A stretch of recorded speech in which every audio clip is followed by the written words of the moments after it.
ভারতের সঙ্গে বাংলাদেশের সম্পর্ক খুব বেশি খারাপ হয়নি। এই সম্পর্ক আর খারাপের দিকে যাবে না বলে বিশ্বাস করেন অর্থ উপদেষ্টা ডক্টর সালেউদ্দিন আহমেদ। তিনি বলেছেন, প্রধান উপদেষ্টা দেশটির সঙ্গে কূটনৈতিক সম্পর্ক উন্নয়নে কাজ করছেন। তিনি নিজেও বিভিন্ন জনের সঙ্গে বিষয়টি নিয়ে কথা বলছেন। সরকারি ক্রয় সংক্রান্ত উপদেষ্টা পরিষদ কমিটির বৈঠক শেষে তিনি জানান, ভারত থেকে আরও 50,000 টন চাল আমদানির সিদ্ধান্ত হয়েছে। সাদাত হাবিবি সেতু রিপোর্ট। আপনার প্রিয় কাপড়ের যত্নে এলো এনজাইম সমৃদ্ধ Arik silver wash detergent powder 500 গ্রাম মাত্র 70 টাকা। প্রিমার্ক।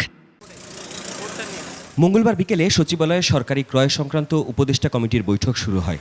দিনভর যখন উপদেষ্টা পরিষদের রদবদল নিয়ে নানা গুঞ্জন, তখন এই ইস্যুতে গণমাধ্যমের প্রশ্নের মুখে মন্ত্রিপরিষদ সচিব।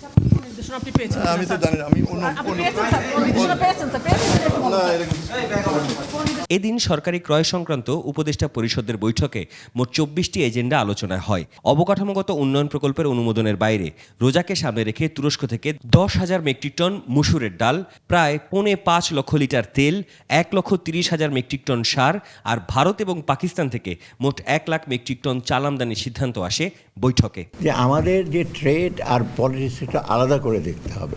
এই যে ভারত থেকে যদি চাল না আনি, এখন আমি যদি ভিয়েতনাম থেকে আনতে যাই আরও 10 টাকা করে বেশি লাগবে।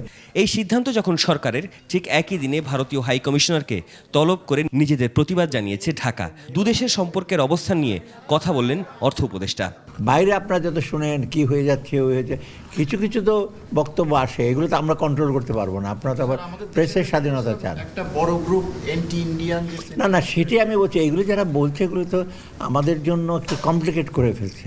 এগুলো যে আমাদের ন্যাশনাল ফিলিং তো না, এটা আমরা কেউই চাই না তো পার্শ্ববর্তী দেশের সাথে, কোনো দেশের সাথে তো এগুলো।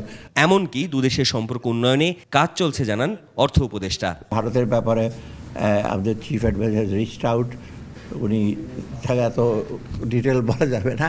আমরা শুধু বাংলাদেশ নিয়ে তো থাকতে পারবো না, আর ভারত তো সবচেয়ে বড় নেইবার আমাদের। আমার স্বাস্থ্য সব ব্যাপারে তো ভারতের সবচেয়ে বেশি আমরা এসে পাই। সাদাত হাবিবি সেতু, 21 টেলিভিশন, ঢাকা। আমি মতামত